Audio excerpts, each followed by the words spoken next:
Okay, today is a continuation of the same chapter but different topic. Today our topic is refraction through a prism. You have some idea of refraction through a prism. You have done in the lower classes also, but once again you have to see and little more details. We'll draw a prism like this. Prism we will draw in the form of a triangle here. Okay. Now we will take a monochromatic light. What is the meaning of monochromatic light? The light of the the light of single color. The light of single color is called monochromatic light. Single color. Other than white, because white is not actually a single color. White consists of 7 colors. Other than white, maybe yellow light, maybe blue light, one color light, one color. Other than white. So now here we'll draw normal. Normal will draw. Normal will draw. Normal will draw perpendicular to this side, perpendicular to the surface. The rays are going from air to glass. Usually prism is made up of glass. The ray is traveling from rarer to the denser medium, so it will bend towards the normal. It should have gone straight, but it will be bending towards the normal here, like this. Yeah, copy the diagram. First, let me draw, understand, and then you copy it. We draw another normal here, another normal here. This ray will be now traveling from glass to air, so it will be bending away from the normal like this. Okay, the ray is traveling from air to glass, bending towards the normal, again bending away from the normal. This is the normal, is bending away from the normal. This ray is called incident ray, that we all know, incident ray. This ray is called refracted ray, refracted ray. This ray is called emergent ray, emergent ray. This angle is called angle of incidence I. This angle is called angle of refraction R1. This angle is R2. This angle is called angle of emergence, denoted by E. Here, this angle, okay, this A is called angle of the prism, denoted by the symbol A, or we call it refractive or refracting angle of the prism. The angle A is the angle between the two refracting surfaces. This surface is refracting angle between them. In some situation, if suppose these two sides are refracting or these two surfaces are refracting, so angle A is the angle between two refracting sides or two refracting surfaces. Angle between the two refracting surfaces. Okay. So copy it. Copy the diagram. Tell me if you have finished copying. Huh? Okay, finished. Okay, I'll wait.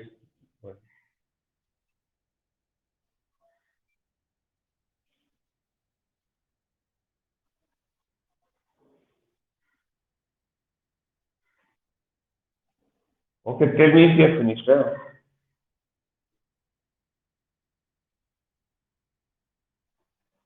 Now listen. In a prism, this angle and this angle will be always, sum of these two angles will be always equal to this angle. We write this equation, R1 plus R2 is equal to A. This will always happen.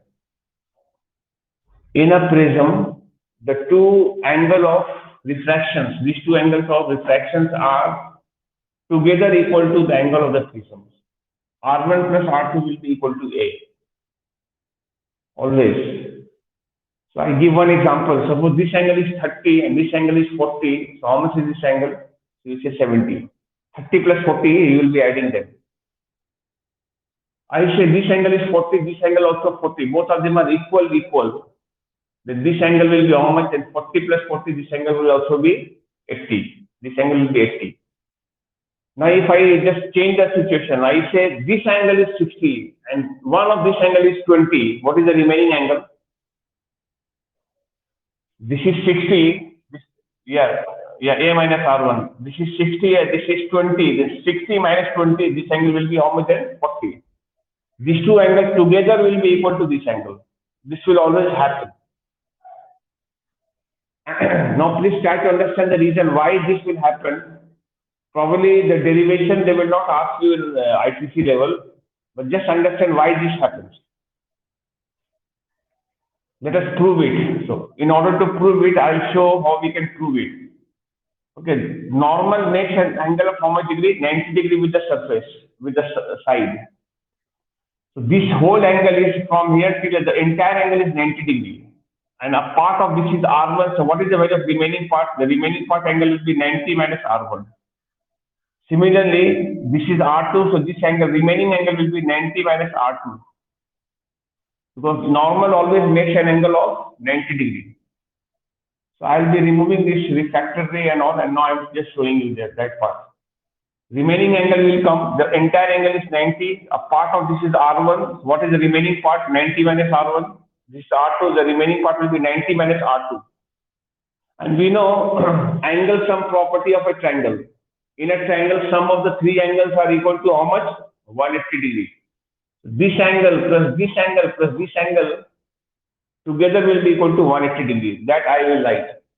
Now we'll highlight like this 90 minus R1 plus this angle. That is 90 minus R2 plus this angle is A. Together they will be equal to 180 degree. They are all equal to 180 degree. Now let us simplify this. 90 plus 90 is coming 180 minus R1 minus R2 plus A is equal to 180. 180 cancelled. Minus things you see in the other side, you get A values coming plus R1 plus R2. So this is a relationship. So that's what I wrote here. R1 plus R2 will be equal to A. So in a prism, the sum of the two refracting angles will always be equal to the angle of the prism. That means R1 plus R2 will always be equal to A. So this property will always be there. Sometimes they may give you fill in the blank questions like this. They may show one blank here plus another blank. That this is equal to A, they have written A. So what are you going to fill there in the blank? Here you will be writing R1, here you will be writing R2, and you will write there A. Sometimes they may give like this R1 equal to dash minus dash. Then here you will be writing A minus R2, like that. So this type of question you may expect in ICC level. The key point is R1 plus R2 will always be equal to A. Sum of the two refractive angles will be equal to the angle of the prism. So this part is done. I will copy it. Tell me if you have finished, then I'll. Okay. Understood also, no? Okay, thank you. Now, I love this part. Okay, now, in the same diagram, we show one more angle. We show one more angle that is called angle of deviation by a prism. If the prism is not there, this ray would have gone straight. This ray would have gone straight in the same direction. But because of the prism, the ray is finally emerging out this way, finally coming out this way. So here also I'll put a dotted line here. This angle is called angle of deviation, denoted by delta. This delta is the angle of deviation by a prism. Delta is called What is delta known as? Delta is known as angle of deviation. Angle of deviation. Angle of deviation by a prism. Angle of deviation by a prism. So please copy this also. In the same diagram, you can show the angle of the prism. Yeah. Or if you want, you can draw another diagram and show the angle of prism here. First diagram, you can use it to show R1 plus R2 is equal to A, and make another diagram. You can make another diagram to show the angle of deviation delta. No, delta value will be. I'll tell you what should be the value of delta. But we just show in the diagram this angle is called delta angle or angle of deviation by the prism. All right. Now, what is the angle of deviation? We say angle of deviation is the angle between the incident ray produced and the emergent ray produced. Angle between the incident ray and the emergent ray is called angle of deviation. This angle. Okay, now you are asking me what should be the value of angle delta, or what is the formula of angle of deviation. I'll tell you. The formula of angle of deviation is like this. Delta is equal to, we have the relation or equation is I plus E minus A. This is the relationship of angle of deviation with the angle of incidence and the angle of the prism. Please copy it. Delta is equal to I plus E minus A. This will always happen. In prism 2, there will be two equations. Okay, first equation will be R1 plus R2 is equal to A.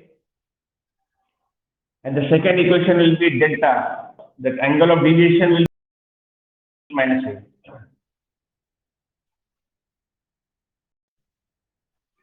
I will show you how we get this relationship.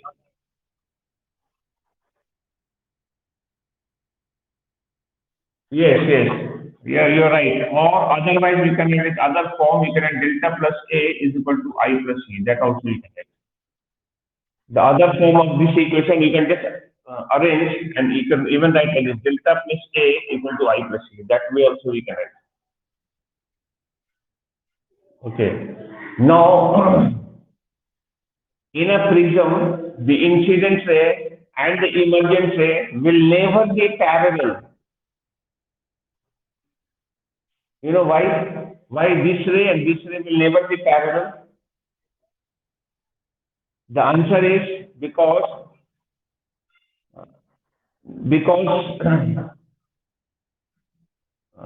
ray and this ray will, the two rays, incident ray and the emergent ray, will never be parallel because they are not contained by two parallel sides. This side and this side. Do you think they can ever be parallel? In a triangle, will any side be parallel in a triangle? So answer is no. So this side and this side is never parallel. That's why this ray and this ray will never be parallel. Whereas in a glass block, if you remember in glass block, we had like this. This time there is no lateral displacement, but there is an angular displacement. Angular displacement or angle-wise deviation is there. That we denote by delta. Why these two rays were parallel, incident ray and emergent ray? Because they were contained by two parallel sides. They were contained by two parallel sides, or we can say that the incident ray and the. Now I'll show you how we can prove this relation. Delta is equal to I plus E minus A. How we can prove it? Just see the proving. Though proving, they will not ask you in ICC. It is not in the syllabus, the proving part. But just to have a knowledge about it, why it happens like this. So you please learn it. Okay. Yeah, you can copy it. You can, you can copy it so that at least you know that this is the way it is derived. It is proved. You can copy it. Which one you want to copy? Don't copy this black block one. This is just to make you understand I did this. And I'm just going to prove this equation, why this happens like this. Okay. Just see how I'm doing it. This angle is I. So this angle will be how much? These two are vertically opposite angle. This is R1. So this remaining angle will become I minus R1. Same way, this angle will become E minus R2. E minus R2. Vertically opposite angles are equal, no? This is I, and the whole angle is supposed to be I. A part of this is R1. What is the remaining part? We write I minus R1. And the other side, I will be writing E minus R2. So in a small triangle, out here you can see exterior angle, you know the formula, exterior angle is equal to sum of the two opposite interior angles. Then this delta will be equal to, here I write I minus R1 plus E minus R2. Write delta as it is, keep I plus E as it is, minus common I'll take. Between R1 and R2, I take minus sign common. Within bracket, I will write R1 plus R2. Now delta is equal to, I write here I plus E minus R1 plus R2 makes A. We know the fact. R1 plus R2 makes the angle A. So I'll be writing the angle A there. So this is the equation. Delta is equal to I plus E minus A. Or the otherwise, this equation we can write as equal to delta plus A is equal to I plus E. This also we can write. So please copy this part. And it will be better if you make another diagram to show I minus R1 and E minus R2. You can make a new diagram just to prove this fact or prove this equation. Though in ICC, they will not ask you to prove. Proving is excluded. It's mentioned in the syllabus, okay? But just to know that this is how it becomes like this. Delta is equal to I plus E minus A. Yes?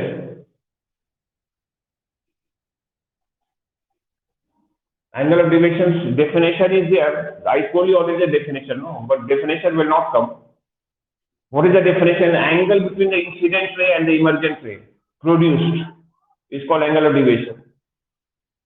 The angle between the incident ray and the emergent ray produced, this incident ray produced and the emergent ray produced, the angle between them is called angle of deviation. Is it okay? If you want to learn the definition from the diagram, you can give the definition yourself. And I already told you twice. Okay. Now, this is the equation for angle of deviation. Now you write down below delta. Delta means what? Angle of deviation, no, by prism, right? Delta depends on.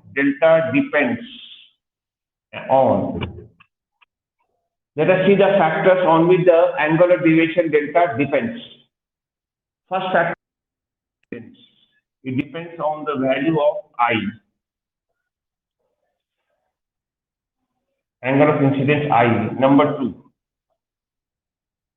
you can see the formula, no? Formula I give delta is equal to I plus E minus A. So delta depends on I.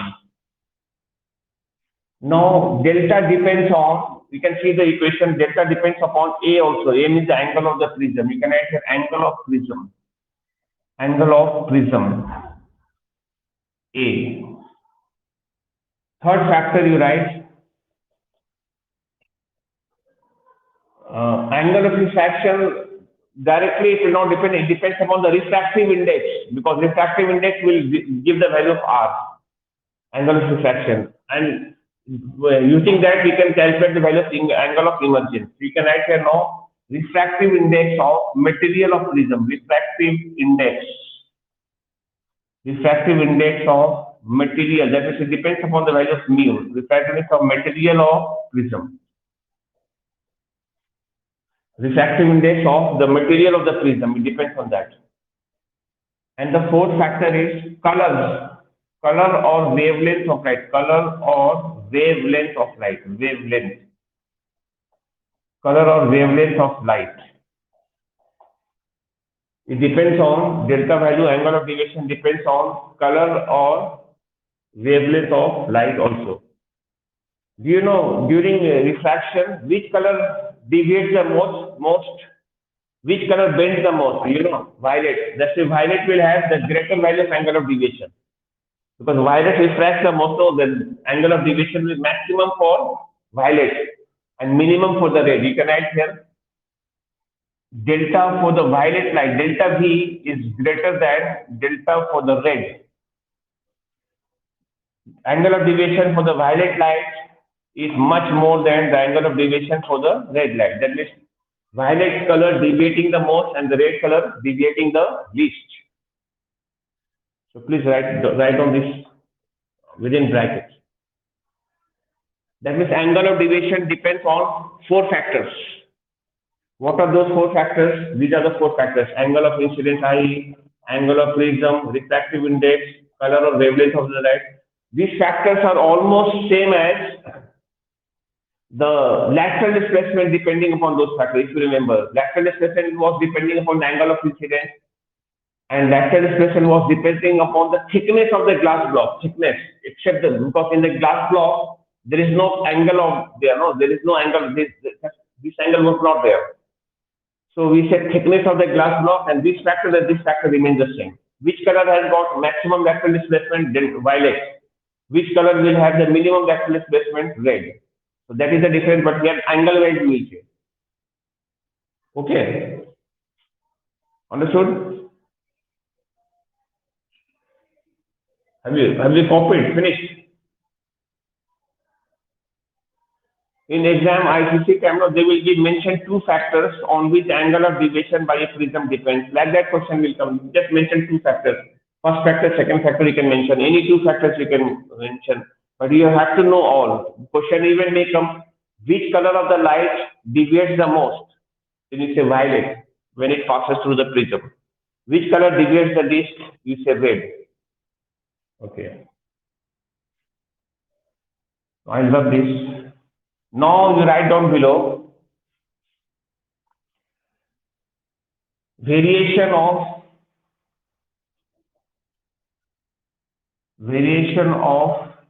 delta with I. Variation of delta with I means how does the angle of deviation delta varies with I. Whether when we increase I, whether the delta increases or decreases or what happens, we'll check that. Okay, now write down delta varies with I, delta varies with I, delta varies with I, delta varies with I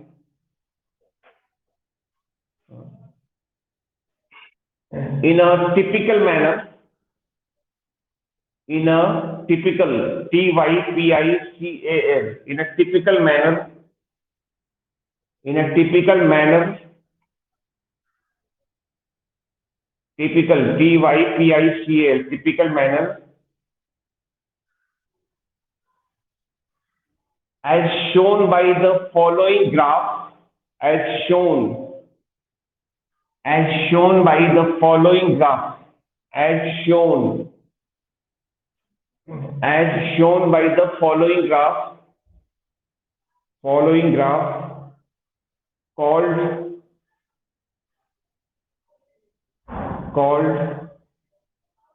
deviation curve, deviation curve,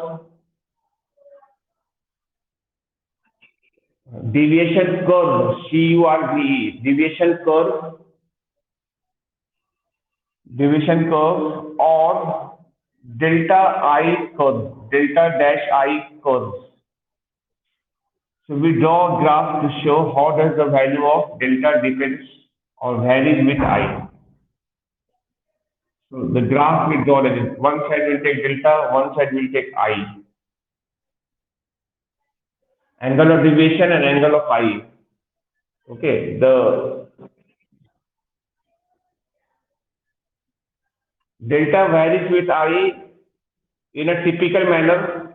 Delta, this one, angle of deviation varies with I in a typical manner as shown in the graph, following graph called deviation curve or delta I curve.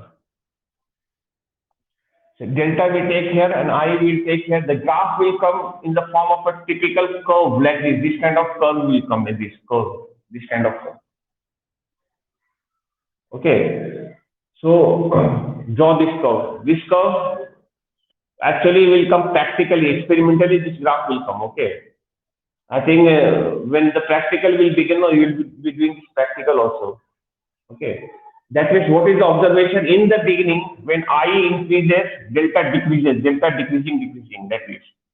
And there is a time when the delta becomes minimum, delta reaches a minimum value, and that minimum value is not zero, it can be anything, but it reaches a minimum value, and again it increases. That is, the relationship is not fixed. In the beginning, it decreases, and again it increases after reaching a minimum value.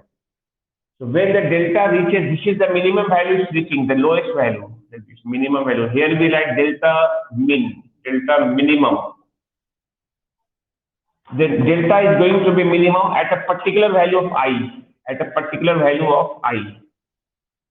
And that particular value of I will be equal to the value of E. That means minimum deviation will occur or minimum deviation will take place when angle of incidence and angle of emergence have equal values, when they are equal in values, when angle I and angle E are equal. Okay, so please draw the graph, draw this graph and write here I equal to E and here delta minimum. Even 1 year in ICC, they had asked you just draw this deviation curve, and this question was carrying 3 marks, very strange. 3 marks the question was carrying, and then they were asking you in the graph show the minimum deviation and what should be the value of angle of incidence. That was the question. You have to write I equal to E. And this is the angle. This was carrying 3 marks, one graph only. So no surprise. So please learn it well. Huh? Then you write here below that angle of deviation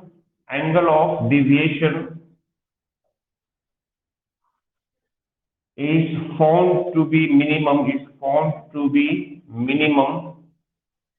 Angle of deviation is found to be minimum when I equal to E or R1 equal to R2 is equal to A by 2. This one and this one is copied. This is on the basis of experiments. It is seen that the angle of deviation, this delta will become minimum. When will it become minimum? When angle of incidence and angle of emergence are equal, or two refractive angles are equal to one another, and each one is equal to A by 2 and A by 2. That means your in a prism, the diagram will be if R1 and R2 are equal, then the angle of deviation is found to be minimum. Suppose the angle of the prism is 60 degrees. So for how much, what should be the value of R1 and R2? The value of R1 and R2 should be 30 degrees, because R1 and R2 have to be equal, 30 degree each. When the angles R1 and R2 are equal, then the minimum deviation would be taking place. When R1 and R2 are 40 degrees, then the angle of prism will be 80. Then only the minimum deviation will occur or minimum deviation will take place. Okay. So when does the angle of deviation become minimum? We say when R1 equal to R2 or when to E, or the value of each angle of refraction will be equal to half of the angle of the prism, half, A by 2, each one. Okay. All right. Okay, our today's lesson is still here, till this much. Next day, I will show you angle of minimum deviation. Class, I will show you the angle of minimum deviation by an equilateral prism. Okay, and then next day only I'll discuss what critical angle, total internal reflections, and all I'll talk about in the next class. Okay, so thank you for the day.